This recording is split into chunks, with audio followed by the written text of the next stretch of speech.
였는데 뭐 저는 수리논술 가르치고 있어요. 김태훈이라고 합니다. 반갑습니다. 예. 그 제가 올해 겨울을 제가 겪으면서 느낀 게 뭐냐면 뭐 제가 나이가 좀 한 살 더 많이 들어서 그런지 모르겠지만 왜 이렇게 춥지라는 생각이 들었거든요. 이게 제가 이제 거의 매일 좀 러닝을 하려고 노력을 하는 중인데 저번 주만 해도 러닝 하려고 나가면요 계속 영하였잖아요. 너무 추워가지고 러닝은 해야 되는데 계속 아침에 일어날 때마다 고민이 되는. 근데 그러다가 이번 주에 러닝 나갔더니 와 따뜻한 느낌이잖아요. 연상만 돼도 오늘도 그렇게 춥지는 않은 것 같아가지고 설명의 날인데 그나마 다행인 것 같아요. 그 오늘 제가 좀 어떤 얘기를 좀 드릴 거냐면 원래는 이제 12월에 그 논술을 좀 시작을 하려고 하다가 뭐 그때는 좀 여러 가지 뭐 이제 수능 기초에 대한 학습이라든지 또 다르게 좀 잡혀 있는 학습 플랜이 있어가지고 그때는 좀 이제 논술을 시작하지 못했다가 3월이나 좀 그 이후에 논술을 좀 새로 시작을 한번 해볼까 그런 수요가 좀 있거든요.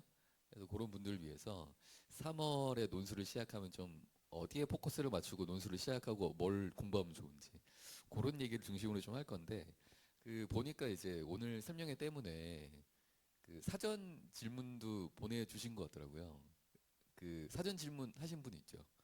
네, 그래서 그런 것들도 좀 감안을 해가지고 오늘 내용 중에 좀 질문의 빈도가 높았던 거는 우리 설명의 내용에 좀 같이 넣어가지고 녹여가지고 하려고 해보도록 하겠습니다. 그 원래 제가 대학별 이야기하는 거 되게 좋아하는데요. 원래 저는 설명회를 원래 옛날에 어떻게 주로 했냐면 막 표가 되게 많아요. 옛날에는 표가 되게 많고 그래서 막 대학별 뭐 합격자 그 컷 점수라든지 통계라든지 이런 거 하는 걸 좀 되게 좋아하는 편인데 근데 그 얘기를 가만히 제가 이제 매년 해보니까 어차피 그 5월달, 6월달, 7월달에 제가 설명회를 그때 많이 하게 되니까 그때 계속 그 얘기를 하고 있더라고요. 어차피 그 얘기는 그 저희가 논술 원서를 쓰는 시점이 좀 가까워 올 때 그때 좀 더 많이 하는 게 좋고 모집 요강이 확정되면 좀 더 할 얘기가 있을 것 같아가지고 대학별 이야기 자세하게 하는 거는 그때 제가 좀 더 자세하게 하는 걸로 하고 오늘은 조금 더 일반론적인 이야기를 드릴 겁니다. 근데 일단 그 시작을 하기 전에 제가 이제 그렇게 막 저를 마케팅을 되게 잘하는 강사는 아니라 가지고 저를 잘 모르시죠? 잘 모르시기 때문에 막 제가 뭐 어떤 삶을 살았습니다 이렇게 뭐 포장을 하는 것보다는 합격 성과를 얘기하는 게 좀 더 좋을 것 같아서 간단하게 오늘 우리 본론으로 넘어가기 전에 합격 성과를 좀 간단하게 말씀을 드리고 본론으로 넘어가도록 하겠습니다. 근데 이게 진짜 시간이 정말 제가 빠르다라고 느끼는 게 왜 그러냐면 제가 이런 거 이제 할 때마다 제가 분명히 얼마 전에 뭐 몇 년 전에 설명회 할 때 이런 얘기를 했던 것 같거든요. 뭐 제가 분당대천에서 논술을 가르친 지 뭐 한 5년째가 된 것 같습니다. 정말 시간이 빠른 것 같아요. 막 이런 얘기를 몇 년 전에 했던 것 같은데 제가 또 간만에 이렇게 횟수를 세봤거든요. 야, 그 올해 지금 2026년에 이거 분당대천에서 하면은 제가 분당대천에서만 11년째더라고요, 올해가. 와, 진짜 생각을 해보니까 벌써 11년째? 그런 생각이 들더라고요. 제가 이제 그래도 11년 동안 하면서 많은 학생들을 만났는데 제가 막 한 반에 막 100명짜리 논술 수업하고 이런 대형 강의를 하진 않습니다. 근데 그래도 꾸준히 좀 합격 성과는 좋게 나온 것 같아요. 뭐제 스스로 이런 얘기를 하는 게 좀 솔직히 부끄럽긴 한데 그래도 꾸준히 좀 나온 것 같습니다. 그 합격자 비율로 보면은 그 합격자 수는 뭐 당연히 저보다 막 대형 강의 하시는 분들이 더 많을 수는 있을 것 같은데 그 비율은 그래도 좋은 편 아닌가 저는 그렇게 생각을 하거든요. 그래서 그 이유도 좀 저희가 생각을 해보면 물론 저 혼자 생각하는 거예요. 일단 제일 큰 거는 운이 좋은 건데 이제 운이 좋게도 좀 훌륭한 학생들이 제 수업을 끝까지 들어주고 좋아해 준 게 좀 큰 것 같아요. 그러니까 이제 합격이 될 만한 좀 이렇게 뭐 이렇게 베이스가 좋은 친구들 있죠. 그런 친구들이 저를 좀 좋아해 준 것도 있고. 그리고 두 번째는 뭐 제 교재와 커리큘럼의 영향도 좀 있을 수 있고. 근데 좀 제일 중요한 거는 저는 이거라고 생각하는데 제가 이제 한 5년 전부터 그 논술 원서 상담을 시작했어요. 제 학생들. 원래는 안 했습니다. 왜 안 했느냐? 그 이유는 모르겠어요. 그때는 그냥 안 하는 분위기였어요. 근데 어느 순간부터 제가 왜 이게 논술 원서 상담을 시작했냐면 그 재원생. 네. 그 돈 안 받고 하는 거. 왜 시작했냐면 분명히 그 논술 강사는 그래도 합격 성과가 좋아야 또 그걸로 또 1년 먹고 살잖아요. 그런 게 있는데 저한테 1년 열심히 배웠어요. 어떤 학생이. 착해.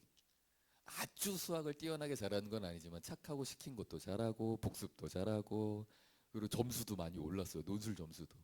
이 친구는 좀 될 것 같은데 라는 생각이 들어서 나중에 이제 합격 제가 문자 있는 거 뿌리거든요. 그 합격 문자 보내주면 제가 기프티콘도 선물로 주고 뭐 이러는데 연락이 안 와요. 그런 친구들 중에 분명히 있는데 후보가 안 와서 나중에 좀 이제 불합격했을 때 연락을 미리 또 해보는 건 좀 또 신뢰가 될 수 있거든요. 그래가지고 몰래 몰래 이렇게 간접적으로 또 소문을 들어봤더만 나중에 보니 잘하는 건 좋은데 열심히 자기는 준비했다고 어디를 썼는지 봤더니 연고소 성함부터 해가지고 중까지 몽땅 다 컴퓨터를 썼대요. 그때 한때 컴퓨터가 엄청 셀 때. 근데 그러면 안 되거든요. 그러니까 자기가 논술 열심히 공부한 건 좋은데 열심히 공부했으니까 나는 내 쓰고 싶은 거 써야지 이렇게 하면은 왜 우리가 소문대로 막 논술은 로또 아니야? 뭐 이런 얘기 하잖아요.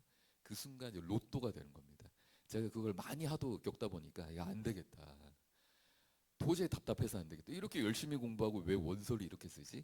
라는 생각이 너무 답답해가지고 그때부터 원서 상담을 시작했어요. 안 되겠다. 반대도 있어요. 어떤 친구도 있냐면 이 친구는 충분히 수학을 잘하는데 뭐 예를 들면 이제 국어가 등급이 많이 떨어지고 수학만 잘하고 탐구도 못해 뭐 영어도 못해 이러니까 막 정시로는 막 인서울 못 가는 거죠.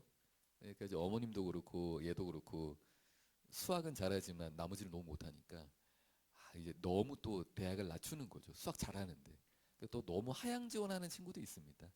실력에 비해서 충분히 이 친구는 경희대 이상으로 갈 수 있는데 제가 봤을 때 저는 데이터가 있으니까 근데 또 막 너무 낮추는 친구들도 있거든요. 그러니까 저기 막 당국대 밑으로만 쓰는 최저 맞출 자신도 없어가지고 뭐 그런 친구도 있어요. 그런 친구들은 또 이게 올려줘야 되고 위에 써도 된다.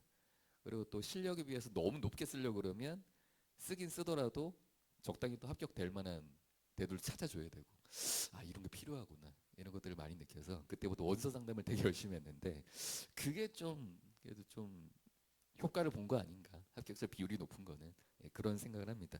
물론 제가 이제 솔직하게 해야 되니까 솔직하게 하면은 그 2026학년도 논술이죠. 작년에는 저도 그 합격자 입결이 좀 살짝 떨어졌어요. 조금 안 좋았어요. 제일 큰 원인이 뭐였을까요? 뭐 제 원인도 있고 여러 가지 이유가 있겠지만 작년에 논술 강사들이 저희 제일 싫어하는 게 있거든요. 제일 싫어하는 게 뭐냐면 영어 어렵게 내는 거 제일 싫어해요. 논술 강사들이. 왜 그러냐? 이게 애들이 다 최저를 맞추는 게 원서 쓸 때도 그거 기준으로 하지만 그 1등급 차이로 왔다 갔다 할 때가 사실 되게 많습니다. 그때 영어가 되게 중요하거든요. 절대평가니까. 근데 영어가 절대평가의 취지에 맞게 출제하면 괜찮은데 작년처럼 절대평가의 취지에 맞지 않게 이거 뭐 상대평가보다도 1등급 수가 작게 1.6%가 뭡니까? 몇 프로였지 작년 1등급이? 되게 작았죠. 근데 그 중에 3%였나요? 근데 그 중에 맞다. 3%의 현역 비율이 어느 정도 되시는지 아시나요? 0.8%인가 그렇죠? 0.8%입니다. 이거는 너무하잖아요. 그래가지고 나중에 물어보니까 영어 때문에 뭐 1등급, 2등급 차이로 최저를 못 맞춘 친구가 많더라고요. 이 친구 돼야 되는데. 이게 작년에 좀 그랬습니다. 그리고 국어야 뭐 근데 어차피 상대평가니까 뭐 국어가 불수능이 된다고 해도 등급별 인원은 절대적으로 정해져 있잖아요.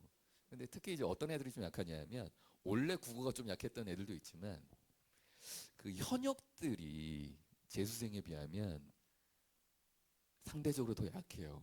수능 당일날 갑자기 어렵게 나오면 경험이 없다 보니까 특히 현역들이 이제 국어가 어렵게 나오면 평소에 맞춘 것보다 좀 못 맞춰서 최저를 못 맞출 때가 많거든요.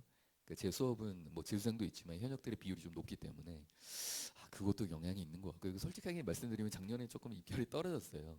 떨어지긴 했는데 평균적으로 보면 그래도 합격 비율은 높은 게 아닌가 생각이 듭니다. 원서 상담 때문에 그런 얘기를 들었어요. 자, 그래서 그 제가 보통은 막 본론을 다 이야기하고 끝에 그 유튜브 광고하는 것처럼 광고를 이렇게 마지막에 하는 편인데, 근데 저도 이렇게 막 하다 보니까 마지막에 어떻게 막 되느냐, 시간을 많이 써가지고 뒤에 막 마음이 급한 거예요. 그래가지고 반 소개를 하더라도 제대로 하고 넘어가야 되는데 막 급하게 넘어가고 얘기 제대로 안 하고 이럴 때가 있어가지고 오늘은 좀 바꿔봤어요. 그 요새 유튜브도 그렇게 하대요. 제가 근데 이것도 웃긴 게 저는 유튜브 프리미엄을 쓰거든요. 광고 보기 싫어가지고 광고 보기 싫어서 유튜브 프리미엄을 하는데 요새는 아예 컨텐츠 안에 광고를 넣더라고요. 그래서 프리미엄을 쓰는 이유가 없어요. 저도 좀 벤치마킹 해가지고 아예 시작할 때 광고를 하자. 나중에 안 급하게. 그래가지고 신주 개설반 아까 본부장님 얘기하시던데 요거를 미리 말씀을 드릴게요. 그래가지고 그 저희가 이제 12월에 개강한 반이 있거든요. 그게 이제 일요일 반인데 그 기존 반입니다. 메디컬 연구소상 목표반. 다행히 좀 관심을 많이 가져주셔서 이게 좀 컨셉을 좀 특이하게 했거든요. 20명으로 정원을 제안해가지고 또 안 하고 대신에 제가 다 관리하고 제가 첨삭하는 걸로 그렇게 했거든요. 그렇게 했는데 다행히 마감도 되고 뭐 대기자도 있는 것 같아요. 그래서 지금은 그때 들어온 친구들로 그냥 쭉 계속 거의 다 계속 이제 20명 계속 그대로 거의 다 수업을 계속 잘 듣고 있습니다. 네, 그 요반은 이제 계속 그렇게 되니까 신규가 못 들어오잖아요. 네, 그래가지고 그 하나 더 만들자 학원에서 요청이 있어서 그래서 이제 토요일 날 신규반으로 하나 더 만들 계획입니다. 대신에 이제 토요일 반은 기존 반보다는 아무래도 새로 시작하는 친구들 대상이니까 뭐 똑같은 주제, 똑같은 커리큘럼을 운영을 하더라도 조금 더 난이도를 좀 살짝 낮춰가지고 좀 처음 하는 친구들이 좀 적응을 하기 쉽게 그렇게 할 생각이거든요. 근데 물론 이제 나중에 되면은 뭐 적응을 충분히 했다 싶으면 똑같이 할 거예요. 똑같이 할 건데 처음에는 좀 친절하게 처음 하는 거 감안해서 이 친구는 공통범위 내용도 안 들었을 거니까 그 내용도 좀 포함시켜서 그렇게 좀 진행을 할 계획이고 그게 토요일 저녁일 거예요. 네, 그래서 그것도 일단 1학기 한정해가지고 1학기까지는 20명으로 그 정원을 제안할 겁니다. 20명으로 정원을 제안해서 제가 첨삭을 다 하는 걸로. 근데 첨삭이 이따 보시면 알겠지만 이 시간이 꽤 오래 걸려요. 제대로 하려면. 근데 뭐 그거야 뭐 제가 밤을 새면 되니까 네, 그거 뭐 제가 하는 걸로 네 그렇게 해가지고 강사 첨삭으로 해가지고 토요일 반 하나 더 만들 겁니다. 클리닉도 제가 수업 전에 1시간 동안 하기 때문에 뭐 그것도 같이 보시면 되고 자세한 내용은 아마 그 강좌 안내 자료 따로 그 A4로 이렇게 나가 있을 거예요. 네, 그거 읽어보시거나 그 데스크에 물어보시면 되는데 근데 저는 이제 수업 하나 만들 때 되게 좀 신중한 편이거든요. 그 원래는 학원에서도 빨리 좀 신규반 개설하자 얘기를 많이 했는데 저는 한 반 한 반 만들 때 왜 신중하냐면 저는 사실 수업 많이 하는 거 별로 안 좋아해요. 물론 이런 얘기는 절반은 뻥입니다. 그죠? 강사가. 뭐 우리 자본주의 사회에서 제일 뻥이 뭐죠? 뻥이라기보다는 좀 제일 믿음이 안 가는 말이 돈을 저는 별로 좋아하지 않아요. 뭐 이런 얘기. 제일 좀 약간 믿음이 안 가고 오히려 더 믿음이 안 가는 얘기 중에 하나인데 저는 돈을 적당히 좋아하는 편이거든요. 적당히. 밸런스를 되게 좋아하는 편이고 반 하나를 만들 때 저는 좀 이게 끝까지 책임져야 된다는 생각이 있어요. 하나 맡으면 얘는 내가 올해 원서 상담까지 얘가 지금 어떻게 쓰고 있고 얘가 어떻게 발전하고 있고 얘가 요런 점들이 특징이네 요건 잘하는 이런 거 있죠. 이런 것들을 굉장히 좀 저는 면밀하게 좀 봐야 된다고 생각하거든요. 그거 가지고 이제 1년 동안 책임을 져야 된다. 이런 컨셉이기 때문에 철학이 좀 그렇기 때문에 한 반 한 반 만들 때 좀 되게 신중하긴 한데 그런 컨셉으로 하나를 만들 겁니다. 그래서 신규만 개설하면은 좀 많은 관심을 부탁드리고 그리고 그 얘기를 좀 드려야 될 것 같은데 음, 그러면 강사 직접 첨삭이라고 적어놓긴 했는데 그 수리 논술이 첨삭이 중요할까? 뭐 그것도 우리가 좀 생각을 해봐야 되거든요. 요새는 뭐 그런 얘기는 거의 없어요. 뭐 첨삭에 대한 이야기는 거의 없지만 그래도 어머님들이 계속 물어보시거든요. 선생님이 직접 해주시나요? 뭐 이런 것들 여전히 많이 물어보시기도 하고 그러니까 첨삭이 중요한지 아닌지도 좀 잘 모르시는 분들도 많은 것 같고 근데 확실한 거는 인문 논술이랑은 많이 달라요. 수리 논술은 인문 논술은 정답이 있나요? 인문 논술은 주로 뭐 물어보는 거죠? 저는 좀 옛날 세대라 되게 웃긴 건 저 서울대 정시로 들어갔거든요. 근데 그때는 서울대 정시에 논술이 있었어요. 근데 저는 뭘 봤냐 하면 다 그랬어요. 언어 논술을 봤습니다. 언어 논술, 인문 논술을 봤어요. 주제도 아직 생각나요. 저 시험 보고 다음 날 그때는 그랬거든요. 조선일보에 아침에 오면은 조선일보에 서울대 논술 문제가 이렇게 대문짝처럼 실렸어요. 제가 읽어봤죠. 제가 출제자의 의도랑 반대로 썼더라고요. 완전 반대로 썼어요. 근데 합격했어요. 왜 그러냐면 인문 논술은 정답이 있다기보다는 너가 어떤 생각을 하는데 일단 그게 중요해요. 어떤 생각을 하는데 근데 왜 그렇게 생각해? 그거를 잘 쓰면 되거든요. 물론 요즘은 물어보니까 정답이 있는 문제도 있다고 하긴 하던데 분석하는 문제가 있다 보니까 근데 근본은 너 어떻게 생각해? 근데 왜 그렇게 생각했는데 수리 논술은 사실 대체로 정답이 있습니다. 그 수학 문제이기 때문에 그래서 인문 논술이랑 좀 달라서 뭐 확실한 거는 인문 논술에 비하면 첨삭의 비중이 낮은 건 맞아요. 인문 논술은 첨삭이 엄청 중요하거든요. 그 대면 첨삭도 여전히 많이 하는 편이고 그 인문 논술을 수업하면 복도에 막 쫙 있단 말이죠. 대면 첨삭하느라. 근데 수리 논술은 이제 그 정도로 중요한 건 아닌데 근데 어쨌든 간에 정답이 있더라도 실제로 제가 답안지를 보면 하나의 정답이 있는 문제도 풀이 과정이 정말 다양합니다. 진짜 다양해요. 왜냐면 논술은 그한 문제의 어떤 깊이가 좀 많이 깊거든요. 그러니까 이 한 문제를 푸는데 애들마다 정말 풀이가 다양해요. 근데 그 중에는 교수님들이 좋아할 만한 답안도 있고, 근데 그 중에는 교수님들이 굉장히 싫어할 만한 답안도 있어요. 굉장히 싫어한다는 거는 바로 이제 알죠? 감점을 당하거나 그리고 어머니 생각해 보시죠. 자연계를 성균관대만 해도 1년에 논술 지원자가 몇 명인지 아세요? 2만 6천 명입니다. 수학과 교수님들이 그거 다 정말로 다 채점할 수 있을까요? 어머니 그 미대에서 어떻게 하시는지 알죠? 일단 체육관에 깔아놓죠. 깔아놓고 일단 조교들이 와가지고 밀대로 밉니다. 아 이거는 일단 탈락, 이거 탈락, 쫙 밀어내죠. 그리고 나중에 교수님이 쫙 들어오죠. 그 중에 고르죠. 아 요거 뭐 이런 식으로 그런 작업이 있을 거예요.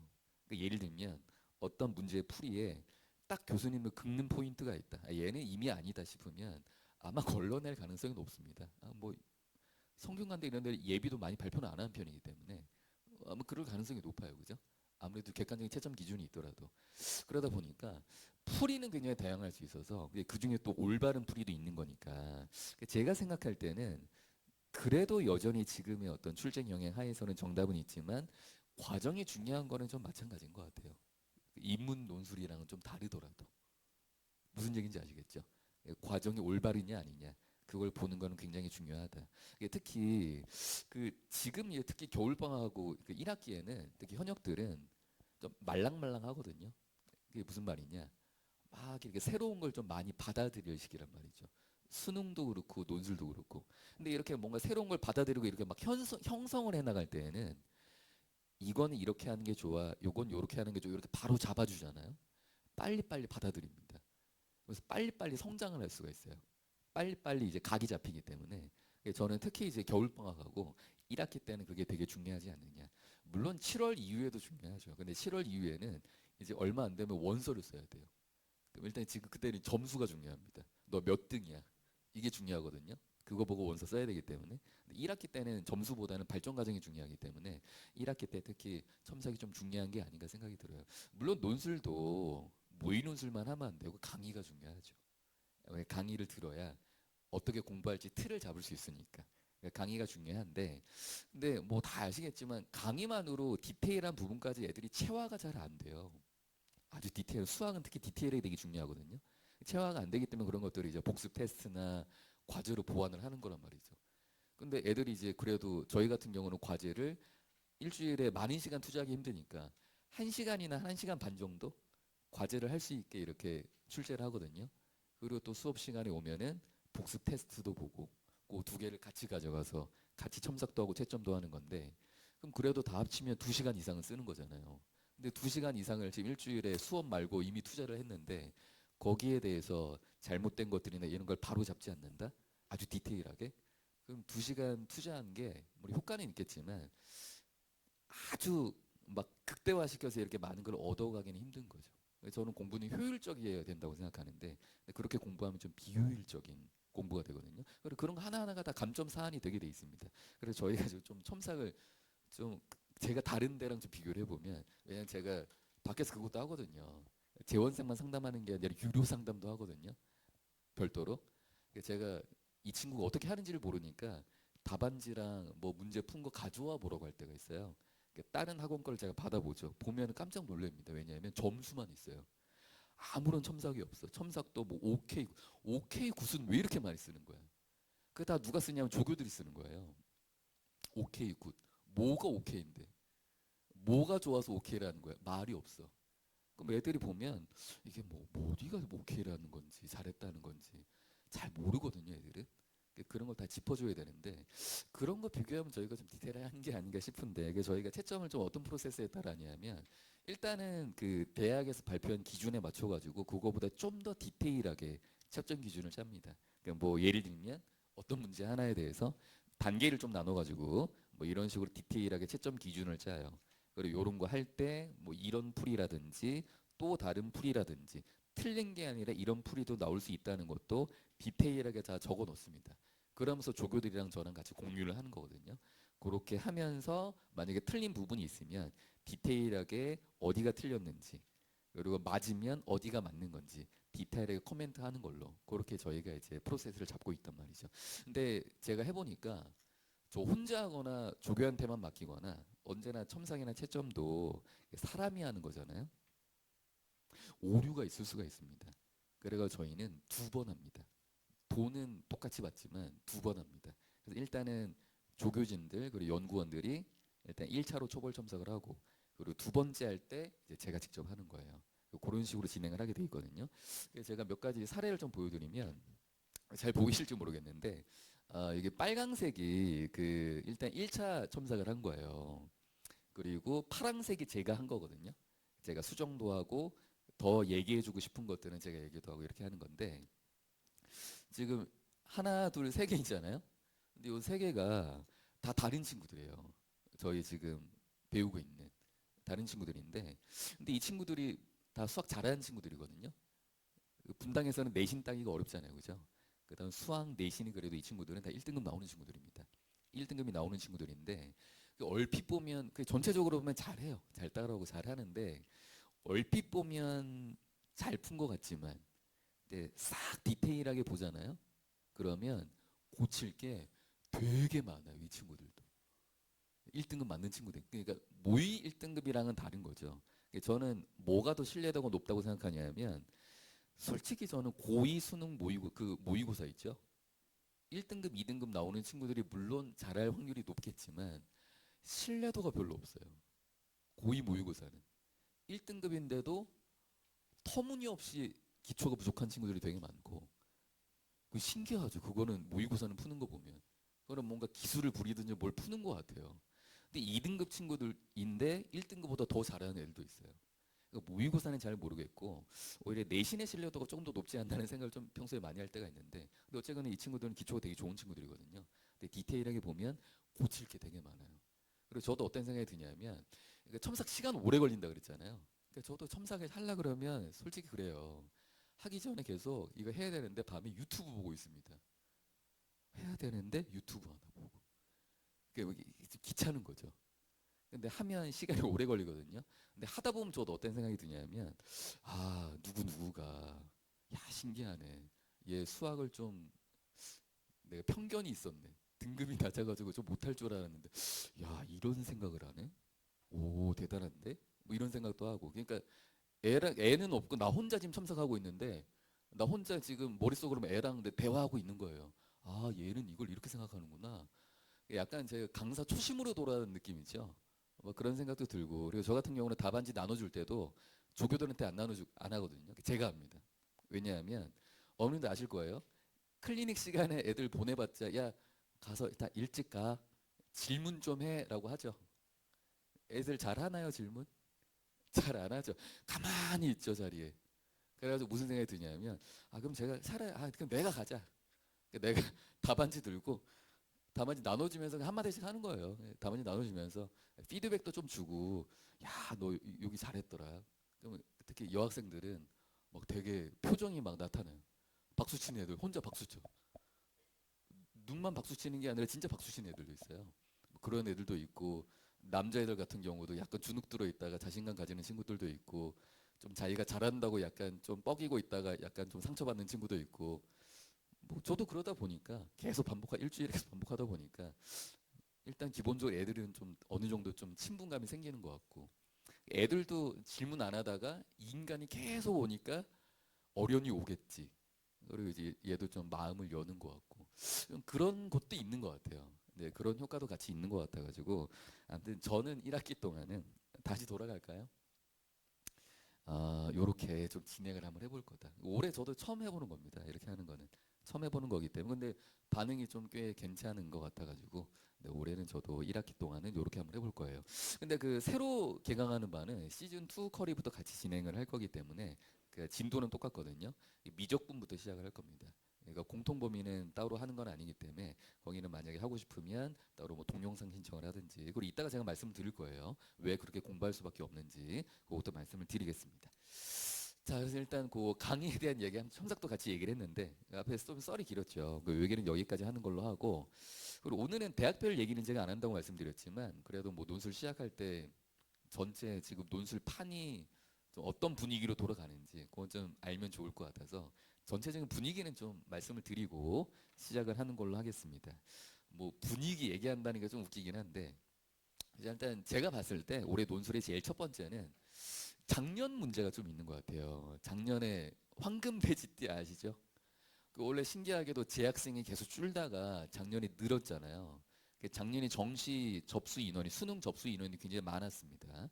근데 인원도 많았는데 하필 불수능 여파까지, 특히 영어까지 이렇게 되는 바람에 수시도 뭐 잘 안 되는 친구들이 많고, 또 정시도 자기가 생각하는 것보다 좀 밀린 친구들이, 이전에 좀 애들이 적었을 때보다는 밀린 친구들이 좀 많았기 때문에 아마 올해 같은 경우는 재수생들의 비율은 좀 늘 것 같아요. 그죠? 절대적인 재수생들의 숫자는 어떨 것 같아요? 그거는 비슷할 가능성이 높습니다. 근데 작년에는 현역들이 많았잖아요. 근데 올해는 현역들이 팍 줄어요. 그러면 재수생들의 비율은 올라가죠. 무슨 말인지 아시겠죠? 재수생들의 비율이 올라가는데, 재수생들 중에는 물론 공부 못하는 애들도 있지만, 뭐 제가 가끔 재수생들 옆에 지나가면 뭐 담배 냄새 나는 애들도 있고 그래요. 네, 그 어디 쉬는 시간에 쫙 한 대 빨고 왔구나 막 느낌 드는 애도 있습니다. 근데 재수생들 중에 솔직히 그 바닥 까는 애들은 잘 없거든요. 바닥을 깔아주는 애들이 있어야 되는데, 그러면 특히 이제 정시로 가면 어떤 문제가 생기느냐, 물론 현역들도 잘하는 애들은 잘하겠지만, 왜 만점 받는 애들도 현역들이 많잖아요. 이게 잘하는 애들은 잘하겠지만 아무래도 특히 상위권 대학 정시 전형으로 저희가 좀 얘기를 해보면 현역들이 이전만큼 좀 어떻게 잘 해낼, 우리 이전에도 정시는 계속 힘들었지만 좀 그런 물음표가 좀 드는 지금 분위기가 있어요. 네, 일단 올해는 좀 현재 좀 그런 분위기가 있다는, 그렇다라는 얘기가 아닙니다. 그러니까 정시는 우리 다 정시 지금 베이스로 하면서 논술 들으러 오신 거죠. 그러니까 정시 베이스는 맞죠. 근데 아무튼 상대적으로 따지면 내가 갈 수 있는, 원래 요 정도 갈 수 있었는데 조금 밀릴 가능성은 있다. 정시가 워낙 치열하기 때문에. 그러니까 제가 그 논술도 하지만 정시 상담도 하거든요. 네, 돈 받고 하는 거 있습니다. 그 저도 몰랐는데 제가 그 금액을 정할 수는 없어가지고 같은 연구실을 그 연구소에서 정하는 거라, 제가 같이 하시는 분들이 그 뭐 모르시는 분도 계시겠지만 뭐 박윤석 소장님이나 김학수 소장님 이런 분들이랑 많이 하는데 정해진 금액이 있더라고요. 저 혼자 낮게 받을 수가 없거든요. 근데 저도 듣고 놀랐어요. 비싸구나. 그게 비싸구나. 저도 이 돈을 받고 하니까 준비를 안 할 수가 없더라고요. 그래서 저도 정시 상담을 한 지 5년 정도 됐는데, 제가 올해도 지금 아직도 정시가 안 끝났습니다, 어머님들. 아마 오늘인가 오늘이 마지막 전화 추함 날일 거예요. 하필 오늘이. 어제였던 거 오늘이. 대학마다 좀 다른데. 그건데 제가 작년에 상담하면서 그리고 올해 초 1월 달에 상담하면서 뭐가 제일 많았냐면 정시 원서를 쓰러 상담을 받으러 왔잖아요. 근데 원서 상담하다가 나중에 이야기가 중간에 다 30분 하다가 어디로 새느냐? 재수 상담으로 빠져요. 그러니까 엄마하고 예를 들어 아들입니다. 엄마하고 아들이에요. 보통 대화 잘 없죠. 물론 그러다가도 수능 끝나고 대화 없을 수도 있어요. 일단 애는 표정이 별로 안 좋아요 이미. 그러니까 저는 딱 보면 느낌이 오죠. 아, 자기가 평소에 받았던 것보다 조금씩 다 떨어졌구나. 근데 정시는 점수가 엄청 촘촘해요. 조금씩 떨어지면 정말 풍경이 달라집니다. 대학 라인이 완전히 달라집니다. 촘촘하기 때문에. 그러니까 얘는 자기 지금 점수대에 뜨는 대학을 보니까 아예 생각이 없는 거야. 재수밖에 생각이 없는 거야. 근데 어머님 마음은 대체로 다르죠. 하나라도 빵꾸를 뚫어서도 하나라도 낮은 데로 하나 붙여놓고 하고 싶잖아요. 그 다른 이질적인 분위기 안에서 제가 교통 정리하면서 이렇게 상담을 하거든요.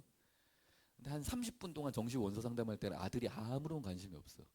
근데 그러다가 재수 쪽 얘기가 딱 나오면서 애가 눈을 껌뻑껌뻑하면서 그때부터 30분 동안 그걸 물어보는 거예요. 재수를 어떻게 하면 되는지, 독재가 좋은지, 대중을 가야 되는지, 시대인재를 가야 되는지, 이돌로 가야 되는지, 러셀로 가야 되는지, 뭘 해야 되는지, 뭘 해야 되는지, 국어 공부는 어떻게 해야 되는지, 수학 공부 그게 30분입니다. 제가 그 전체 상담의 절반을 그렇게 했어요.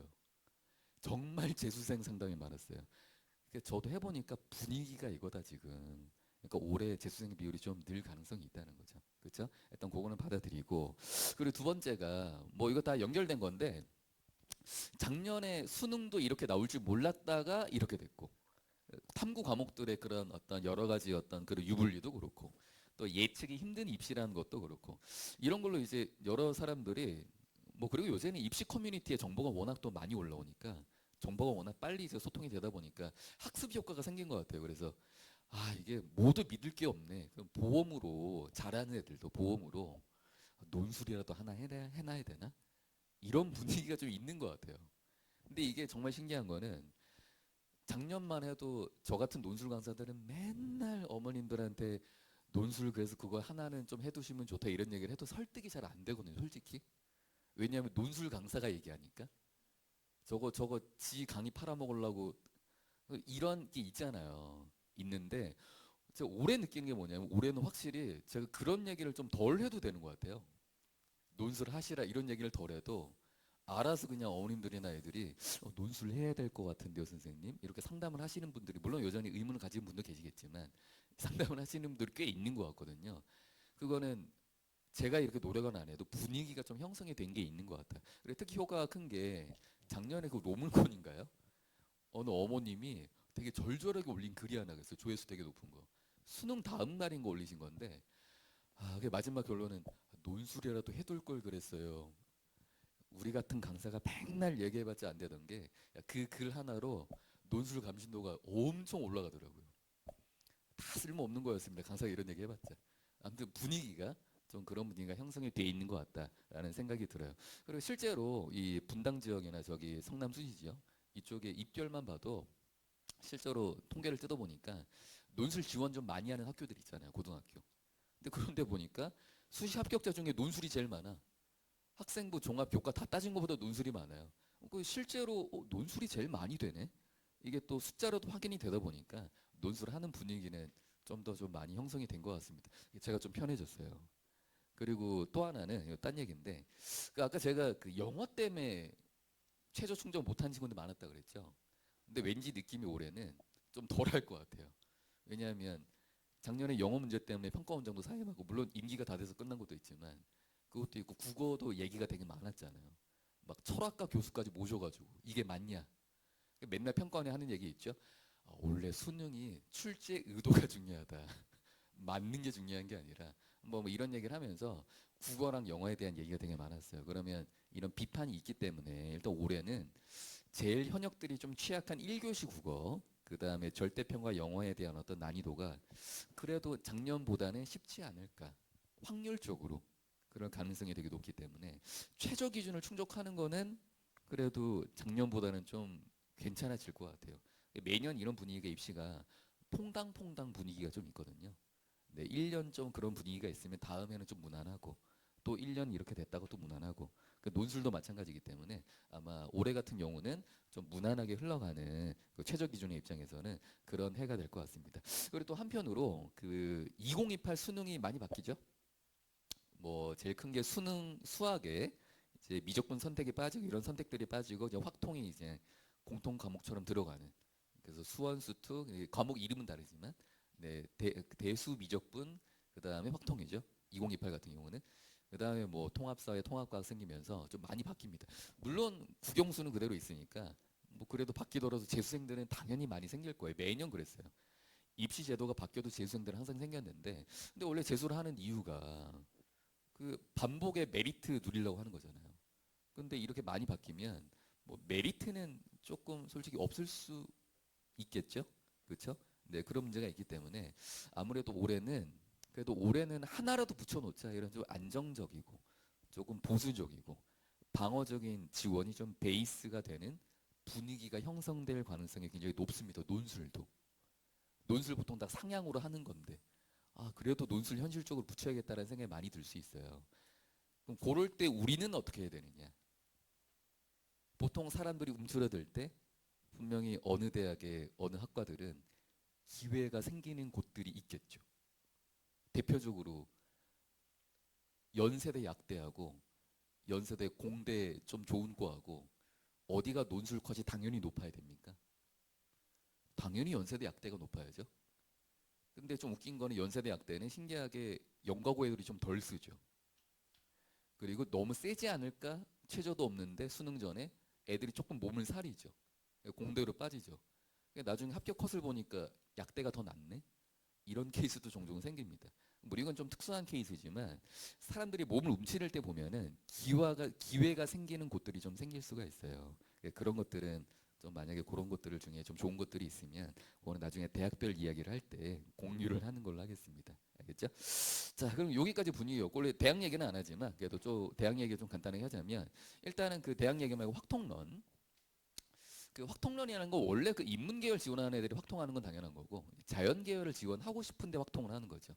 근데 이 친구들은 보통 이제 정시 때문에 하는 건데 정시만 만약에 한다고 생각하면 뭐 확통을 해도 괜찮아요. 그럴 수 있는데 근데 일단 수리논술로 따지면 확통으로 빠지게 되잖아요. 일단 수리논술은 그래도 몇몇 대학을 빼면은 우리가 이름을 들어본 주요 대학은 다 60에서 70%는 미적분 베이스의 문제들입니다. 그러니까 만약에 확통을 선택을 하게 되면 수리 논술은 거의 하더라도 좀 경쟁력이 떨어지거나 의미가 없거든요. 현실적으로. 네, 그럴 가능성이 생기기 때문에 만약에 미적분을 좀 자기가 지키고 있다 그러면 오히려 이 현상은 정시는 모르겠지만 수리 논술의 입장에서는 굉장히 기회일 수 있어요. 왜냐하면 이 친구들이 만약에 나 그래도 자연계 논술 쓸래 와도 경쟁률 숫자만 올려놓지 실제로는 경쟁자가 아닙니다.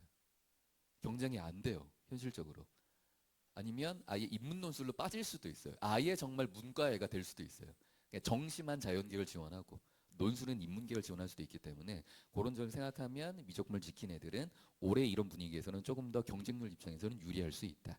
네, 그렇게 좀 생각하시면 되고 물론 수학을 잘하는 애들만 남을 가능성도 있기 때문에 학과에 대한 선택은 좀 되게 신중하셔야 됩니다. 자, 그리고 전체적으로 논술의 분위기를 보면 일단 학생부의 반영 비율은 축소되는 경향이 있는 것 같아요. 원래 계속 있는데 올해 더 심해졌어요. 뭐 예를 들면 의예과들 중에서도 카대 같은 경우가 원래 20% 교과 반영이 있었거든요. 근데 올해 0%로 바뀌었죠. 그런데 부산대 같은 경우도 원래는 지역인지만 있었는데 올해 같은 경우는 일반이 생기면서 부울경 지역 말고 나머지 지역 애들도 논술을 지원할 수 있어요. 여기도 30%에서 20%로 바뀌었고 인하대에 의해도 30%에서 20% 자연계열 포함해서 이렇게 축소하는 경향들이 다 생기고 그러면 이제 연고 소송한 레벨에서는 교과 반영하는 데가 없습니다. 그 5개 대학은 거진 그런 분위기이기 때문에 아무튼 학생부는 거의 반영하지 않는 분위기다. 자, 그럼 학교별로 가시면 올해 좀 제일 핫한 게 연세대죠. 자, 연세대 같은 경우가 일단 첫 번째 좀 안 좋은 소식이 선발 인원이 좀 줄어요. 왜 그러냐면 아마 아시겠지만 그 2025학년도에 지금으로 따지면 실제로는 1년 전인데 차로 따면 2년 차. 그때 그 재시험 사태가 한 번 있어가지고 원래 뽑아야 되는 인원보다 더 뽑았거든요. 그럼 보통 2년 뒤에 더 뽑은 만큼 줄여야 됩니다. 그러니까 올해 학생들이 써야 될 선발 인원을 2년 전 선배들이 그 미리 땡겨서 썼어요. 저도 솔직히 고백하면 2025학년도에 연세대 합격자가 많아요. 땡겨 쓴 덕분에.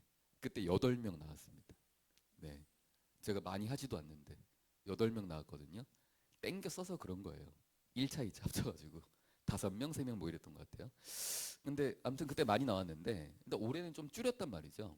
작년에도 줄였는데 올해 또 줄였단 말이죠. 근데 올해 또 선발 인원도 그렇지만 제일 큰 거는 그냥 수학 논술만 하지 또 과학 통합 논술 한다고 해가지고 근데 이게 지금 어떻게 나올지를 몰라요. 모의 논술을 봐야 대응이 가능하거든요.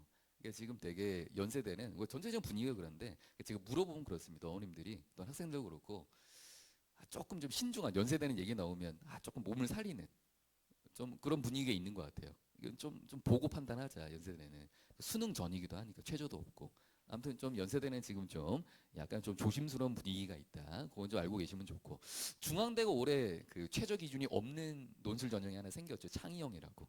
자 여기 하나가 생겼는데 이게 지금 가능성이 수능 전에 시험을 볼 가능성이 높아요. 근데 수능 전에 시험을 보면 연대 같은 대학 빼고 시립대도 그렇고 중앙대도 그렇고 특징이 뭐냐면 상위권 애들이 좀 잘 안 쓰려고 그럽니다. 왜 그렇죠? 일단 합격돼 버리면 정시 날라가요. 무조건 그냥 여기 가야 되거든요. 근데 지금은 학생들이 어떻게 생각하느냐? 내가 정시로 중앙대 갈 수 있지 않을까? 중앙대 쉽지 않습니다, 어머님들. 근데 애들은 이렇게 생각해요. 중앙대 나 가능할 것 같은데? 에이, 내가 성대는 가겠지, 정시로. 근데 대부분이 못 가요. 현실은. 그것도 인원이 정해져 있으니까. 네, 재수생들이 많이 가죠. 근데 애들은 그렇게 생각하기 때문에 조금이라도 내가 좀 발전해서 정시의 중앙대로 갈 수 있겠는데라는 생각이 들면 그 의약 빼고는 중앙대 논술을 좀 잘 안 보러 갈 가능성이 일부 있어요. 근데 그러다 보면 어떤 현상이 생기느냐? 분명히 논술 전형이고 최저도 없는데 상위권들의 밀도가 조금 떨어질 가능성이 있습니다. 수학 상위권들이. 수학 상위권들도 물론 다른 과목 약한 친구들도 있지만 다른 것도 잘하는 학생들도 꽤 많기 때문에 정시에서 그리고 자기들은 수학 잘하는 애들은 자기를 상위권이라고 생각하는 경향이 있기 때문에 네, 시험을 좀 덜 보러 갈 가능성이 있어요. 의예나 약학 빼고. 네, 그래서 그런 것들 좀 고민을 해보시면 좋고 그래서 올해 같은 경우는 그 수능 전에 시험을 보는 대학이 연세대, 그다음에 중앙대, 시립대 좀 주요 대학은 세 개거든요. 제가 뭐 성신여대 이런 대학 얘기 안 해도 되겠죠 오늘은 요 세 개인데 네 그리고 홍익대도 있습니다. 네. 메인 대학은 요 세 개고 홍대까지 따지면 네 개인가요? 네, 네 개인데 아마 올해는 수능 전에 좀 굵직한 대학들이 하나 더 생겼기 때문에 아마 고민들이 조금 더 원서에 대한 고민이 좀 많아지지 않을까라는 생각이 들어요. 고려대는 특별히 바뀐 건 없어요. 바뀐 건 없는데 고대가 그 2020학년도 작년에 실질 경쟁률을 드디어 발표를 해줬거든요. 원래 처음 논술 시작됐을 때 고대가 최초 경쟁률이 대략 한 65대 1 정도였습니다. 근데 고대가 최저 기준이 좀 높죠? 4합8 특히 첫 해는 4합8에 과학 응시가 강제되는 구조였어요. 이제는 사탐도 되지만 그러다 보니까 더더욱 그랬는데 아무튼 그러다 보니까 이 4합8을 맞출 수 있는 애들이 좀 드물죠. 그래가지고 65대 1 정도에서 나중에 실질 경쟁률이 어느 정도까지 떨어지느냐 9대 1 정도까지 떨어집니다. 평균적으로. 고려대 정도 대학에 한 자릿수 대 경쟁률로 할 수 있는 논술 대학이 없어요. 한 자릿수 경쟁률로. 그래서 어떤 분위기가 있냐면 고대는 연대에 비하면 문제가 풀만한 문제가 되게 많거든요. 쉽다는 건 아닙니다. 근데 상대적으로 수학을 좀 하는 애들은 풀만한 문제가 많아요. 그러니까 어떤 분위기냐? 최저만 좀 고대는 맞추면 생각보다 합격 확률이 좀 높구나 논술 치고. 저도 시켜보니까 그런 것 같더라고요. 이 친구 평소에 저희 논술할 때 점수가 평균 점수 근방이었는데 4, 8을 맞추니까 고려대 화학과 정도는 합격을 하는구나. 뭐 이런 것들이 저도 보니까 데이터로 좀 확인이 되는 것 같아서 고려대는 아무튼 최저 기준이 좀 되게 중요한 절반 정도는 수능 전형인 네, 그런 느낌인 대학이 좀 고려대라고 보시면 되고 메디컬은 신기하게도 논술 전형이 조금씩 되게 확대되고 있어요. 물론 폐지되는 대학도 있습니다. 뭐 예를 들면 그 의대 증원 때문에 잠깐 반짝했다가 사라지는 단국대 같은 대학도 있고요. 그리고 좀 아쉬운 거는 그 의대 중에 문제가 좀 풀만한 대학이 그 연세대 미래의예가 있었거든요. 근데 그게 올해 폐지가 됐습니다. 그리고 연세대 치의에도 올해 폐지가 됐어요. 그거는 좀 아쉬운데 근데 대신에 나머지 좀 신설된 곳들이 있고 한의대나 이런 거 특히 약대가 꾸준히 늘고 있어요. 올해 또 신설이 된 데가 대표적으로 가천대 그리고 삼육대 그리고 아까 제가 부산대 이제 가능하다 그랬죠. 그리고 고려대 세종캠 같은 경우도 원래 지역 일반 6명 6명 뽑았는데 올해 일반 정원을 좀 많이 늘렸어요. 그러니까 마치 약대 하나가 더 생긴 것 같은 느낌이거든요. 약대가 대체로 선발 인원이 작은 편입니다. 뭐 4명 5명 이런데 증원을 4명 이상 하면은 마치 대학이 하나 더 생기는 느낌이에요. 고려대 일반도 좀 늘었기 때문에 아무튼 약대는 좀 꾸준히 늘어나는 그러니까 일단 전체적으로 분위기를 보시면 이런 분위기입니다. 아까 제가 뭐 전체적인 정치와 관련해서 이런 분위기가 있고 그 논술을 좀 해야 되는 분위기가 좀 많이 생긴 것 같고 그래서 논술 강사인 저의 노력이 좀 덜 든다 그런 얘기도 했었고 그리고 조금 대학별로 보시면 학통론 얘기도 했고 이런 분위기가 현재 있는 것 같아요. 그래서 그 저는 이런 분위기 때문에 아마 뭐 다른 강사님들도 좀 잘 되겠지만 올해 논술 수업들도 제가 얘기를 들어보면 예년보다는 좀 더 잘 되는 것 같거든요. 네, 그런 분위기가 있는 것 같아요. 그래서 좀 3월에 그왜 논술을 좀 시작하는 게 좋은지 그 얘기를 좀 드려야 될 것 같은데 제가 물 살짝만 마시고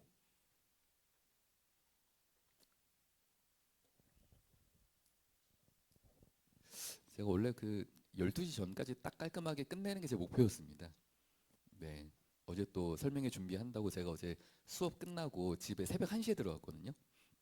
그래서 준비하느라 거의 밤을 샜기 때문에 오늘은 정말 빨리 끝내야지 하고 했는데 어머님들의 눈빛을 보니까 빨리 못 끝낼 것 같아요.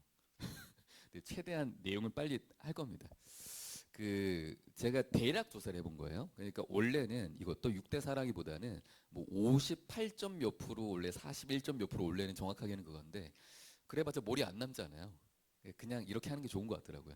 제가 2022학년도 이전에 좀 그 분석을 해보면 뭐 겨울에 시작했든 3월에 시작했든 5월에 시작했든 7월에 시작했든 종규반 들은 학생들이 있고 그리고 추석 특강이나 파이널만 들은 애들이 있죠.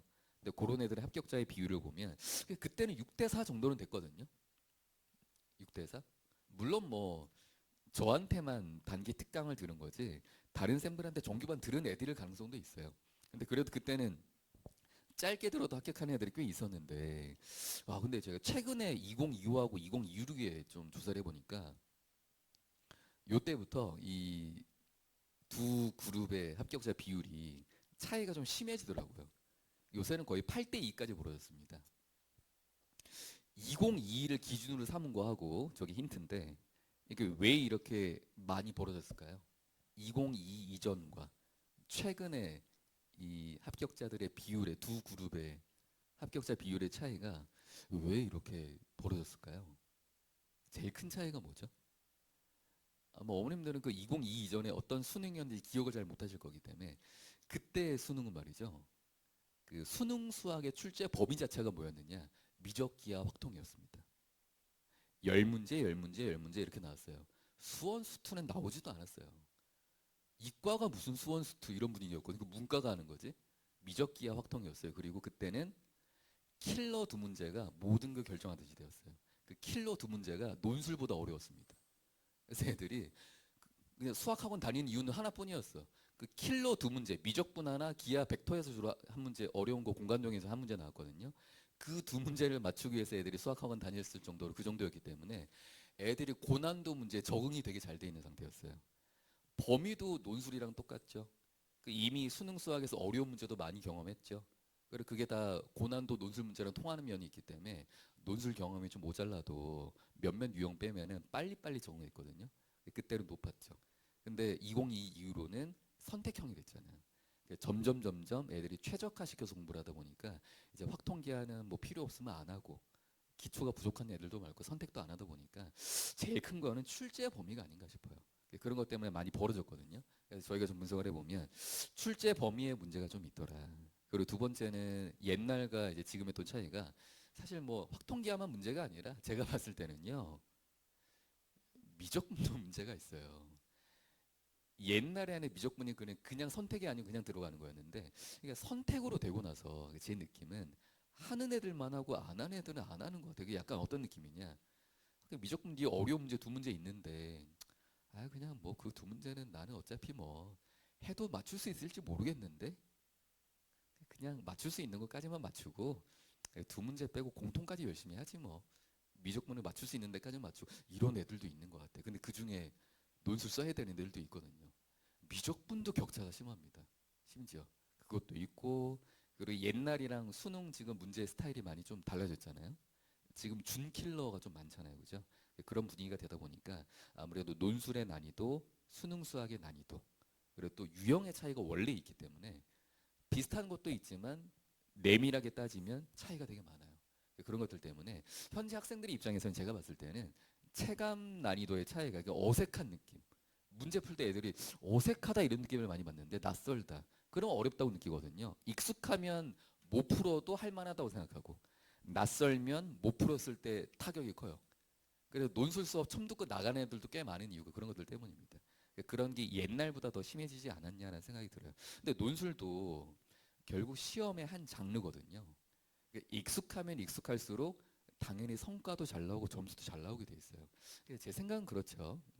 물론 아까 제가 논술 강사가 아무리 이렇게 설득해봤자 잘 안 먹힌다 그랬는데 또 뭐 할 얘기는 해야 되니까 이왕 논술을 계속 하실 거면 여력이 있다면 그러니까 일주일에 한 번 정도 내가 논술을 위해서 뺄 시간이 있다면 그 정도 시간이 있고 기초가 좀 어느 정도 된다면 이왕 해야 된다면 되도록 좀 빨리 하는 게 좋다. 빨리 하는 게 좋으시다. 3월이든 늦어도 5월까지는. 왜 그러냐면 이게 3월에 시작을 하셔도 실제로 이따가 제가 말씀드리겠지만 3월에 시작을 해도 말이죠. 여름 방학 전까지 할 수 있는 회차가 많지 않아요. 왜냐하면 중간고사 내신 대비 기간이 있다고 또 휴강하죠. 또 6월 달 이후에 또 기말고사 있다고 휴강하죠. 그 3주 휴강하면은 실제 3월부터 시작을 해도 길게 하는 것 같지만 달은 막 4달, 5달 되는 것 같은데 실제로 한 13회차? 그 정도밖에 수업을 못 하거든요. 근데 논술도 주제 하나하나가 되게 중요하단 말이죠. 이런 것들을 생각하면은 그 주제 하나 챙기고 연습하고 강의도 듣고 하는 게 되게 중요한데 그런 게 좀 꼼꼼하게 메꿔지지 않을 가능성이 높기 때문에 이왕 한다면 좀 빨리 하는 게 좋다. 물론 뭐 이런 얘기도 많이 들었을 겁니다. 쌤 얘기 들어보니까 7월 이후에 들어와도 막 연세대 합격하는 애들 하던데 뭐 커뮤니티 보면 그런 얘기도 있어요. 에이, 논술 수업 한 번도 안 듣고 뭐 연세대 합격하는 애들 하던데 맞아요. 근데 그런 애 있어요. 있는데 그런 애들의 특징이 뭔지 알아요? 논술 수업 하나도 안 듣고 합격하는 애들? 그런 애들은 원래 뭐든 잘 되래요. 그러니까 예를 들면 이 친구는 이미 수학의 레벨이 되게 높은 친구들이 있어요. 이 친구는 수능 수학만 잘하고 이런 게 아니라 원래부터 어려운 문제 되게 좋아하고 경시대회 문제도 되게 좋아하고 또는 영과고 아니라도 뭐 중학교 때 영과고 준비를 좀 했다든지 이런 베이스가 탄탄한 친구들. 수학에서 이미 남다른 친구들. 이런 친구들은 논술 수업 안 듣고도 잘 되는 애들도 있고 제 수업 듣고 합격한 애들 중에도 솔직히 있어요. 얘는 솔직히 내가 자랑하려고 하긴 하는데 내 수업 안 들어도 합격했을 것 같은데 있어요. 있는데 드물잖아요. 그런 친구들이. 좀 드물거든요. 그리고 거꾸로 생각하면 만약에 그 친구도 예를 들어 뭐 논술 얼마 안 듣고 했다. 또는 7월에 시작해서 했다. 성균관대 갔다. 근데 좀 미리 시작했으면 더 좋은 대학 갈 수도 있었겠죠. 또 거꾸로 그 정도 재능이 있었다면 더 잘 될 수도 있었겠죠. 그런 걸 생각하면 좀 미리 하는 게 좋지 않나라는 생각이 든다는 겁니다. 제가 아까 뭐 모의고사 등급하고 내신 등급으로 시작 판단하는 게 좀 어려울 수 있다 그랬어요. 만약에 그런 것들이 좀 애매하다.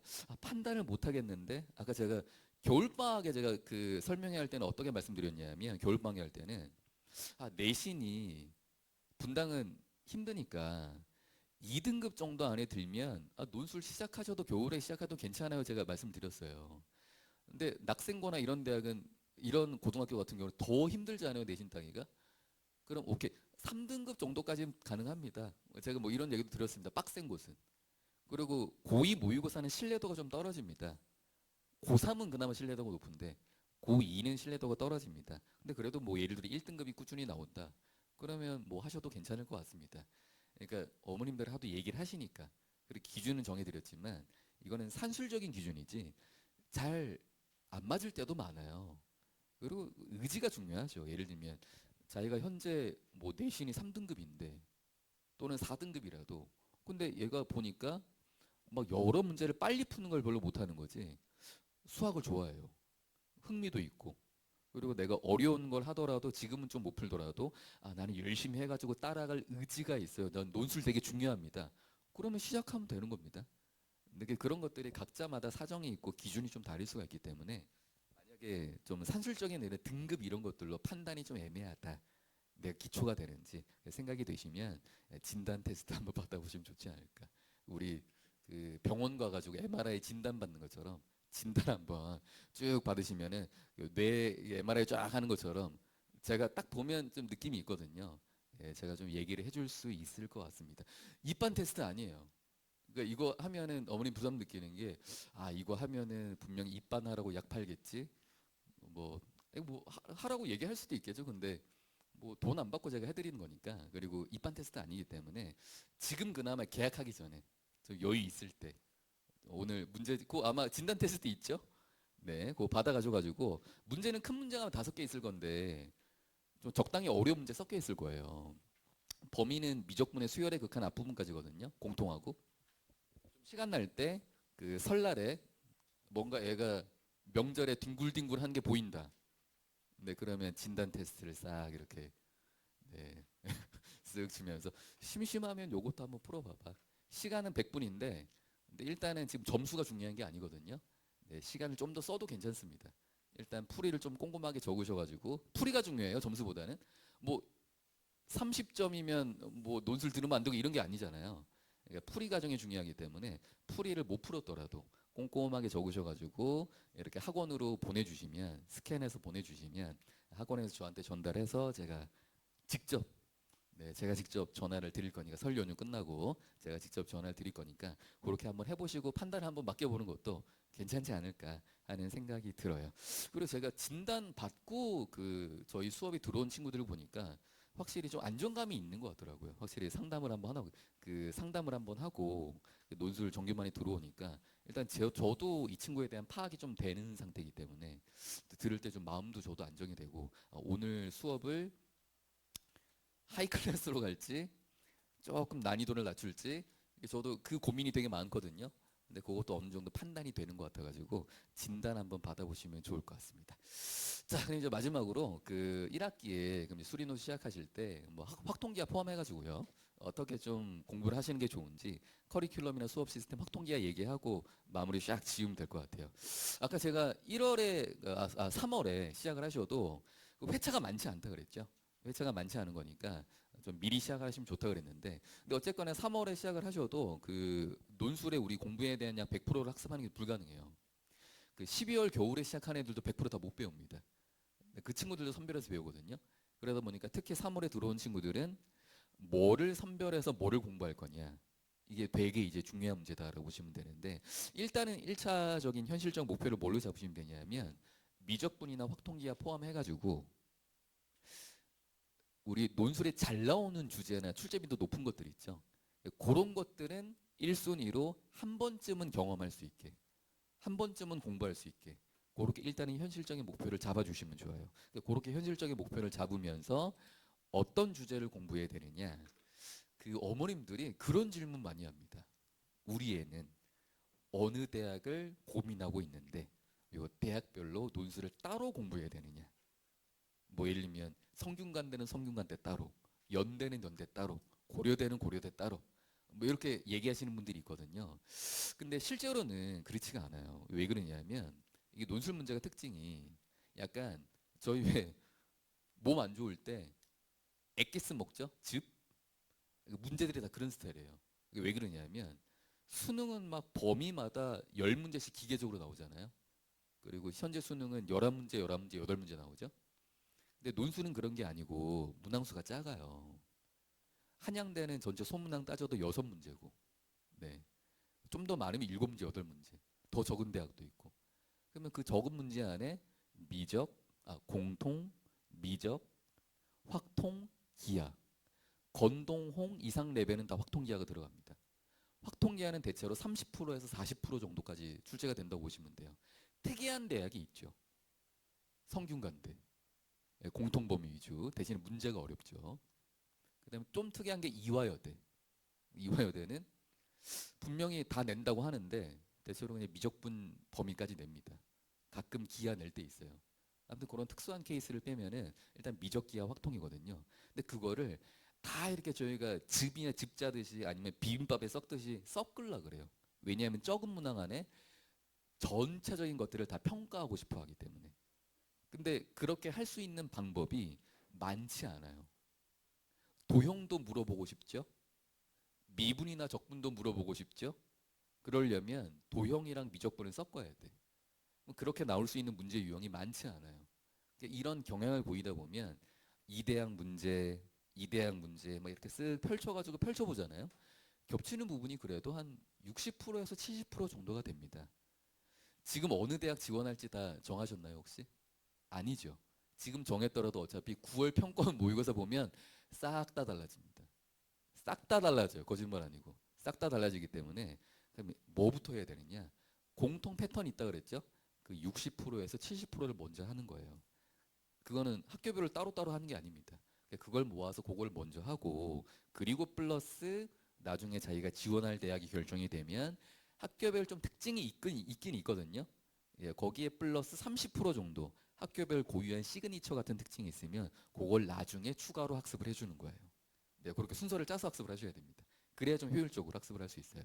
일단 그런 것들로 이제 목표를 잡으시면 되기 때문에 결론은 7월 전에는 이제 상위권 대학에 아까 제가 말씀드렸던 공통 출제 패턴이나 이런 것들을 선별해서 학습을 좀 완료를 해놓으시고 특히 3월부터는 이제 공통 범위 있는 내용을 따로 공부할 시간은 없어요. 이 미적분부터 해야 됩니다. 회차가 얼마 없기 때문에 대신에 미적분을 공부를 하실 때 제가 여기서 나왔죠. 수원, 수투가 어차피 다 미적분의 기초가 되는 내용들이기 때문에 미적분 하실 때 특히 3월 개강반 이런 데는 수원과 수투 내용을 미적분에 좀 적절히 녹여가지고 통합적으로 좀 학습이 가능하도록 그렇게 커리큘럼을 짜주는 게 좋고 만약에 공통범위 내용 중에 이거는 꼭 들으면 좋다 이런 게 있으면 좀 별도로 동영상 신청을 하던가 보완을 해주시면 되고 네, 그렇게 미적분을 시작하시고 확통 같은 경우도 끝까지 다 하면 좋지만 확통의 한 절반 조금 넘는 지점의 확률입니다. 확률. 확통은 순서대로 공부해야 되거든요. 앞에 경우의 수가 있어요. 두 번째 중간에 딱 확률이 자리 잡고 있습니다. 그 다음에 확률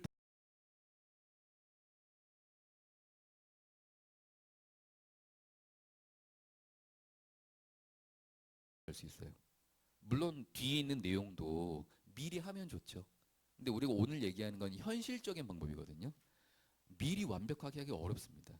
그래서 만약에 한다면 확률까지는 해 놓으시고 그런 다음에 중요 개념 체크하면서 논술에 나오는 주제도 선별하시고 거기에 대응하는 중요 개념도 체크하시고 기출 유형도 분석하시고 기하도 마찬가지. 벡터의 내적까지만 해주셔도 뒤에 있는 내용은 어느 정도 빠르게 흡수할 수가 있으니까 그렇게 먼저 해주시고 중요 개념 체크하시고 기출 유형 분석하시고 그러니까 공간 도형은 좀 나중에 해도 된다는 얘기입니다. 애들이 제일 어려워하는 거기 때문에. 그리고 공간 도형을 주로 내는 대학은 많지 않아요.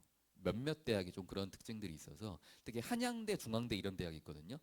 근데 한양대, 중앙대는 좋은 거 하나 있잖아요. 거기는 수능 이후에 지원하면 공부할 수 있는 시간이 일주일이 있단 말이죠. 일주일 뒤에 시험 보기 때문에. 한양대가 수능 일주일 뒤에 일요일, 보통 중앙대가 수능 일주일 뒤에 토요일 날 시험을 보거든요.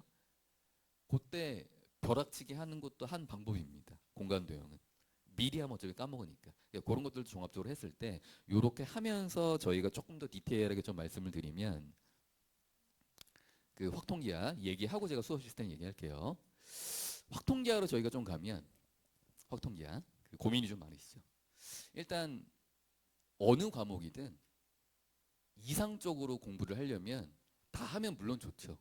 이상적으로 공부하는 루틴은 어떻게 되죠, 어머님들?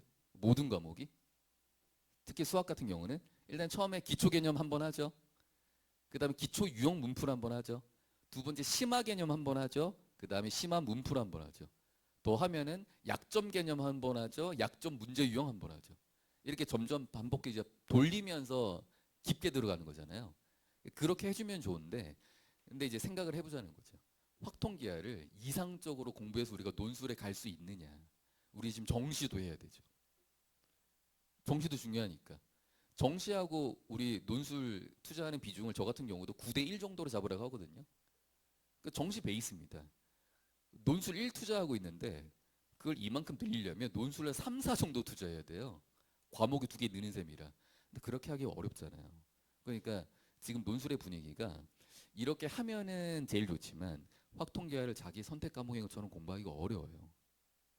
더 중요하고 어쩌면 다행인 건 뭐냐면 지금 이거는 서로 합의한 건 아닌데 약간 암묵적인 합의 같은 게 있어요. 확통기하를 적당히 좀 하는 애들은 있거든요. 특히 내신을 좀 확통으로 자기 열심히 했던 친구들은. 근데 아주 이렇게 이상적으로 완벽하게 준비한 애들은 없다는 겁니다. 그렇게 준비해서 논술 시험장에 가는 애들도 없어요. 그러니까 대체로 보면은 논술 시험장 가잖아요. 내가 확통기하의 약점이 있으면 내 앞에, 내 옆에, 오른쪽, 뒤에 있는 애들도 다 확통기하는 대체로 못해요. 논술의 관점에서는. 그러니까 도찐개찐이란 얘기죠. 물론 노배하고 아닌 거는 좀 차이는 있겠지만, 그러니까 완벽하게 하는 사람이 거의 없기 때문에 이거는 그나마 좀 중요한 부분이죠. 그러니까 완벽하게 준비해서 시험장에 가는 사람이 거의 없으니 이건 암묵적인 합의가 돼 있는 상황이기 때문에 우리도 그렇게 해도 괜찮다는 얘기라는 거예요. 그러니까 너무 부담을 느끼지 말라는 얘기입니다. 너무 부담을 느끼지 말되 적당히 최소한으로 합격할 수 있는 정도는 공부를 해둬야 되거든요. 그 선을 찾는 게 되게 중요한데 그 얘기를 좀 해봐야 될 것 같아요. 근데 그렇게 하려면 수능이랑 좀 병행을 할 수 있게 현실적으로 좀 이제 우리가 학습 플랜을 좀 짜줘야 되기 때문에 일단 그럼 어떻게 이제 그런 식으로 하면 되냐? 제일 편한 방법은 하나 있죠. 한국의 가장 자랑스러운 시스템, 네, 사교육 시스템에 맡기는 겁니다. 네, 그러니까 논술학원에 보내주면 논술학원에서 알아서 확통기하에 좀 중요한 주제도 선별해주고 또 거기에 맞는 개념도 강의해주고 보충 자료도 주고 막 다 해줄 거기 때문에 뭐 어떻게 할지 모르겠다. 그냥 논술학원에 맡기면 돼요. 맡기면 되는데 이게 다만 그 확통기하 뭐 노베이스 친구들 있죠. 뭐 확통이 완전 노베이스라든지 뭐 예를 들면 낙생고 같은 데는 확통을 아예 안 하잖아요. 그렇죠? 뭐 이런 학교들이 좀 있기 때문에 또는 기하도 진로 과목이라 열심히 안 하죠, 솔직히. 네, 그런 분위기가 있다 보니까 완전히 자기가 기억도 안 나고 노베이스다. 그러면은 아무래도 논술 학원에 하는 것만으로는 조금 한계가 있을 수 있죠. 왜냐면 논술 학원은 내신 학원처럼 이렇게 친절하게 교과 개념을 가르치기엔 시간이 모자라요. 논술을 해야 되니까. 네, 그래서 그렇게 친절하게는 못 하거든요. 그런 것들을 좀 보완을 해야 되는 상황이다 싶으면 논술 학원을 다니더라도 미리미리 다음 주에 주제가 이거네. 그럼 미리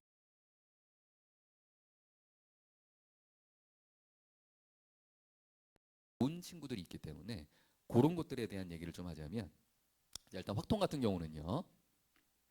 공부하기가 좀 어떻게 보면 노베인 친구들은 좀 제일 까다로울 수 있습니다. 왜 그러냐면 분량이 많아요.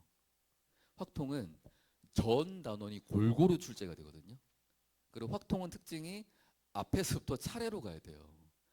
기하는 단원이 3개입니다.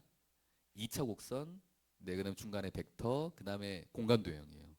기하는 앞에서부터 갈 필요 없고 3개 중에 원하는 것부터 시작하면 돼요. 3개가 다 독립적이기 때문에. 근데 확통은 안 그렇거든요. 경우의 수 해야 확률할 수 있고 확률해야 그다음에 확률 분포 이해할 수 있고 분포해야 통계 이해할 수 있습니다. 그래서 앞에서부터 차례대로 전범위를 해야 되기 때문에 확률이 좀 분량이 많은데 그리고 특히 아마 해보신 분들은 알겠지만 애들이 어떤 애들은 뭐 나 확통 괜찮은 것 같아 이런 애들도 있지만 특히 약간 그 이과적 성향이 강한 애들 있죠. 남학생들 중에 그런 애들이 대체로 물어보면 확통을 별로 안 좋아하는 애들이 많거든요. 왜냐하면 제가 그랬어요. 제가 안 좋아했습니다. 고3 때. 저는 솔직히 고3 때 약간 미쳐 있었거든요. 약간 반사회적이고. 저는 그때 막 머릿속으로 하루 종일 무슨 생각밖에 안 했는지 아세요? 서울대, 서울대, 뭐 서울대밖에 생각 없었어요. 저는. 그래서 저는 아침에 씻으러 화장실 들어가면 화장실 전체가 공간좌표로 보일 때였습니다. 많이 미쳐 있었어요. 막 그때 이명 증상도 있었고, 네. 그리고 저는 고3 때 모의고사하고 저희 학교가 한 서울대 한 40명 가는 학교였거든요. 그래서 그때는 정시 학생부도 봤어요. 모든 게 빡셀 때인데 논술도 하고. 저는 고3 때 모든 수학을 한 번도 틀려본 적이 없습니다. 네, 한 개도 틀려본 적이 없어요. 약간 약간 좀 반쯤 좀 광인, 네, 좀 미쳐 있는 이런 상태였단 말이죠. 무슨 얘기하다가 아무튼 근데 그런 저도 확통 별로 안 좋아했어요. 그러니까 확통이 좀 이질적이에요. 제 말은 다른 수학이랑 좀 이질적이거든요, 분명히. 그런 것들이 있기 때문에 그게 이질적인 걸 많이 느끼는 애들은 문제풀이도 좀 연습을 해야 돼요. 확통 같은 경우는. 그래서 좀 해야 될 일이 좀 있기 때문에. 그리고 확통은 그래서 좀 효율적으로 공부하는 게 좋아서 처음에 개념을 돌릴 때는 혼자 하는 것보다는 빨리빨리 좀 인강을 한 바퀴 돌려주는 게 좋습니다. 어디까지 진도를 나가면 좋으냐? 아까 제가 1학기 때는 확률 정도까지 하면 좋다고 그랬죠. 앞에 빨리 경우의 수를 빨리 떼고 확률 앞부분까지라도 빨리 해놓으시면 기회가 있을 때 특히 언제 하면 좋으냐? 4월에 수능 수업도 논술 수업도 중간고사 휴강 기간 때 휴강하는 기간이 있어요. 거기서 조금만 시간을 떼내면 됩니다. 네, 그때 하시면 되거든요. 보통 논술에 이제 집중을 해야 되는 사람들은 내신이 아마 그렇게 중요하지는 않을 가능성이 높죠. 물론 있죠. 내신 중요한데 더 높은 데 가려고 논술을 하는 애들도 좀 있죠. 이미 자기 내신으로 연세대 갈 수 있는데 의대 가려고 하는 애들 있죠. 좀 얄밉죠. 근데 저희 반에도 있어요. 저는 얄미워할 수 없는데 너무 열심히 하고 있기 때문에. 네, 근데 어쨌든 자기가 내신이 안 중요한 애들이 있을 수 있잖아요. 그러면 굳이 내신에 얽매이는 것보다는 논술에 내신 안 중요하다고 그랬습니다. 네, 그냥 바로 아까 제가 하라고 했던 요걸 하는 게 좋다. 그러니까 제가 이런 얘기를 하니까 그럼 쌤 누구 인강을 들으면 좋아요? 그것도 물어보더라고요. 누구나 들어도 상관없어요. 문제풀이 말고 개념만 들으면 되거든요. 네, 이런 얘기하면 좀 그런데 정승재는 뺄까요? 네, 아니, 뭐 내용이 없는 것 같아가지고 제가 제일 추천하는 사람 저는 아무런 인연이 없어요. 제일 추천하는 사람은 그냥 국민 강사과 들으면 됩니다. 현우진, 네, 우리 우진 쌤 수업을 들으시면 제가 다 들어보는데 제 그냥 무난하고 제일 표준적이에요. 가르쳐야 되는 걸 빨리빨리 잘 가르칩니다. 네, 유런할 필요 없어요. 시발점만 하시면 되고 시발점도 뒤에 연습 문제 할 필요 없어요. 그러니까 교재 안 사도 돼요. 교재 비쌉니다. 교재 사지 말고 개념 강의만 듣고 문제는 뭘로 풀면 되느냐? 교과서 문제 풀어도 돼요. 교과서 문제나 아니면 차라리 수능 EBS 특강 있죠? 거기에 레벨 3까지는 말고 한 레벨 B나 레벨 2까지 그 정도까지만 하거나 제일 좋은 거는 논술 문제는 문제 스타일이 좀 고전적이에요. 차라리 정석을 푸는 게 좋습니다. 예, 기본 문제 풀이를 좀 하고 싶으면 정석 기본 예제 있죠? 그걸 푸는 게 확통 공부하는 데 훨씬 더 도움이 될 수 있어요. 네, 그렇게 해서 병행을 하더라도 1학기 때까지는 확률까지 하면 베스트가 될 것 같다. 네, 그렇게 좀 계획을 세워주시면 좋고 이제 기아도 마찬가지로 그 이렇게 이런 식으로 공부하시면 되는데 근데 기아는 그나마 확통보다는 좀 공부하기가 좀 수월한 게 일단 출제 순위가 출제가 잘 되는 순위가 좀 정해져 있어요. 기아는 뭐가 잘 되느냐? 2차 곡선의 출제 빈도가 거의 절반이라고 보시면 되거든요. 그러니까 무조건 처음에 2차 곡선부터 하는 겁니다. 그러니까 2차 곡선만 잘해도 기아는 절반 먹고 들어가니까 나머지는 좀 이제 보완을 해주기가 편하거든요. 그리고 특히 2차 곡선은 고등학교 1학년 때 했던 직선의 방정식, 원의 방정식의 연장선상에 있기 때문에 얘는 굳이 인강을 안 들어도 괜찮아요. 교과서만 봐도 괜찮아요. 네, 교과서만 봐도 괜찮고 그리고 실제 문제 스타일이 기아의 2차 곡선, 기아 전체가 그런데 문제가 어려운 게 기아의 개념 때문에 어려운 문제가 없어요. 대체로 다 기아랑 통합되는 도형이나 미적분 때문에 어려운 겁니다. 그래서 되게 아이러니한 건 기아 선택자들 있죠. 기아 선택자들이 논술 기아 잘할 것 같잖아요. 근데 제가 해보면 아니에요. 미적하는 애들이 오히려 나중에 더 잘합니다. 왜? 기아 문제가 다 미적이랑 통합되니까. 무슨 말인지 아시겠죠? 그러니까 기아는 오히려 확통보다 좀 수월하다. 교과서만 봐도 된다. 근데 대신에 벡터는 개념이 좀 어려워요. 그래서 만약에 인강을 들어야 되면 벡터 파트만 한번 빨리 인강을 한번 들어보시죠. 우리 논술 공부하는 시기에 맞춰가지고 저 같은 경우는 보통 5월 이후에 중간고사 끝나고 확통 기하를 들어가거든요. 저는 수업 시간에 확통 기하를 합니다. 영상으로만 대체하는 게 아니라 저는 수업 시간에 확통 기하를 해요. 제가 문제도 풀고 유형도 보여주고 기출 문제도 분석하고 저는 제가 직접 수업 시간에 확통 기하를 하기 때문에 아무튼 그런 거 다 포함해가지고 7월 전에 2차 곡선과 벡터 정도까지는 진도를 완료하면 베스트다. 공간 도형은 조금 나중에 하셔도 됩니다. 아시겠죠? 네, 그렇게 전략을 좀 짜보시면은 확통 기하가 좀 막막할 수 있는데 그래도 제 이렇게 수업에 어떤 만약에 들어오시면 제 수업의 순서 그다음에 제가 해주는 가이드에 따라 쭉 해주시면 1학기 끝났을 때 어느 정도 중요한 거는 다 마무리가 돼 있을 거예요. 아시겠죠? 네, 이런 식으로 공부를 해주시면 되겠습니다. 끝입니다. 네, 이 얘기가 오늘의 대학별 얘기는 따로 안 할 거기 때문에 원래는 목표는 1시간인데 20분 오버했어요. 와, 오늘 제가 밤새고 와가지고 컨디션 별로 안 좋은데도 기분이 지금 되게 좋은 게 원래 제가 시간이 이렇게 오버하잖아요. 원래 어머님들 조용히 나가셔야 되거든요. 제가 특히 광고 나중에 할 때, 네, 올해는 한 분도 안 나가시네요. 기분이 좋고. 아무튼 오늘은 저 혼자 하는 거니까요. 여기까지 이제 다 준비된 얘기는 끝내고 여기 안 들어간 좀 개별적으로 좀 하고 싶은 질문들 있으시잖아요. 그 질문은 제가 어디서 받는 게 좋을까요? 네, 여기서 받겠습니다.